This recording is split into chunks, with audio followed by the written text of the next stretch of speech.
Chilli powder, ಸಖತ್ ಖಾರ ಬಣ್ಣ ಮತ್ತು ರುಚಿ ಆಚಿ ಚಿಲ್ಲಿ ಪೌಡರ್. ಡಿ.ಕೆ. ಶಿವಕುಮಾರ್ ಅವರು ಕೂಡ ಒಂದು ಪ್ರತಿಕ್ರಿಯೆ ಕೊಟ್ಟಿದ್ದಾರೆ. ಅವ್ರಿಗೇನ್ ಹೇಳ್ತಾ ಇದ್ದಾರೆ ಅಂತ ಅಂದ್ರೆ, ಧರ್ಮಸ್ಥಳ ಕ್ಷೇತ್ರ ಮತ್ತು ಒಂದು ಕುಟುಂಬ ತೇಜೋವಧೆಗೆ ಸಾಕಷ್ಟು ಷಡ್ಯಂತ್ರಗಳು ನಡೆದಿದೆ. ಅವುಗಳಿಂದ ವೈಯಕ್ತಿಕವಾಗಿ ನನಗ್ ನೋವಾಗಿದೆ. ಎಸ್ಐಟಿ ತನಿಖಾ ವರದಿ ಸಲ್ಲಿಕೆ ಬಳಿಕ ಮತ್ತಷ್ಟು ವಿಚಾರ ಹೊರಬರಲಿದೆ ಅಂತ ಹೇಳಿರುವಂಥದ್ದು. ನ್ಯಾಯ ಉಳಿಬೇಕು ಅನ್ನೋದನ್ನ DCM ಡಿ.ಕೆ.ಶಿ ಅವರು ಹೇಳಿದ್ದಾರೆ. ಸೊ ಈ ಹಿಂದೆನೂ ಕೂಡ ಇವರೇ ಪ್ರತಿಕ್ರಿಯೆ ಕೊಟ್ಟಿದ್ದು. ಇನ್ನು ಕ್ಲಾರಿಟಿ ಅನ್ನೋದೇ ಇರಲಿಲ್ಲ, ಇದೇನು ಷಡ್ಯಂತ್ರವೋ ಅಥವಾ ನಿಜವಾಗ್ಲೂ ನಡೆದಿರುವಂಥ ಘಟನೆಯೋ ಅಂತ. ಆಗ್ಲೇ DCM ಇದೊಂದು ಷಡ್ಯಂತ್ರ ಹೇಳ್ಬಿಟ್ಟಿದ್ರು. ಸೊ ಹಾಗಾಗಿ ಅದು ಕೂಡ ತುಂಬಾ ಚರ್ಚೆಗೆ ಕಾರಣವಾಗಿತ್ತು. ಇದೀಗ ಮತ್ತೊಮ್ಮೆ ಅವ್ರು ಪ್ರತಿಕ್ರಿಯೆ ಕೊಟ್ಟಿದ್ದು ಏನು ಅಂತ ಕೇಳೋಣ ಬನ್ನಿ. ಈ ದೇಶದಲ್ಲಿ, ಈ ನಾಡಿನಲ್ಲಿ ಒಂದು ಕಾನೂನು ಇದೆ.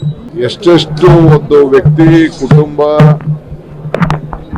ಸಂಸ್ಥೆ ಡ್ಯಾಮೇಜ್ ಮಾಡಕ್ ಸಾಧ್ಯನೋ ಡ್ಯಾಮೇಜ್ ಮಾಡಿದ್ದಾರೆ. ಈಗ ನಾನು ನನಗೆ ತಿಳಿದಂತ, ನನಗಿರೋ ಸರ್ಕಾರಿ ಮಾಹಿತಿ ಬಗ್ಗೆ ನಾನು ಮಾತಾಡಲಿಲ್ಲ.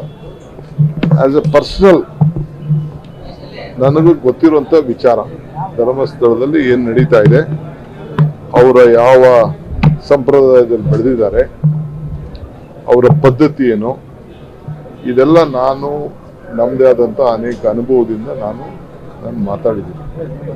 ಯಾಕೆಂದ್ರೆ ಅವರ ವ್ಯಕ್ತಿತ್ವನೇ ಬೇರೆ. ಸೊ ಆ ಸಂಸ್ಥೆಗೆ ಡ್ಯಾಮೇಜ್ ಆಗ್ತಾ ಇರುತ್ತಲ್ಲ ಅನ್ನೋದು ನಮ್ಗೆ ಬಹಳ. ಯಾಕೆಂದ್ರೆ ಧರ್ಮಸ್ಥಳ ಅಂತ ಹೆಸರು ಬರ್ಬೇಕಾದ್ರೆ ಅದಕ್ಕೆ ದೊಡ್ಡ ಇದೆ. ಮಂಜುನಾಥ ಮಾತು ಬಿಡಲ್ಲ, ಮಾತು ಬಿಡದ ಮಂಜುನಾಥ, ಕಾಸು ಬಿಡದ ತಿಮ್ಮಪ್ಪ. ಅರ್ಕೆ ಅಲ್ಲಿ ಕಟ್ಕೊಂಡ್ರೆ ಕಾಸು ಬಿಡಂಗಿಲ್ಲ, ಇಲ್ಲಿ ಮಾತು ಕೊಟ್ಟರೆ ತಪ್ಪಂಗಿಲ್ಲ.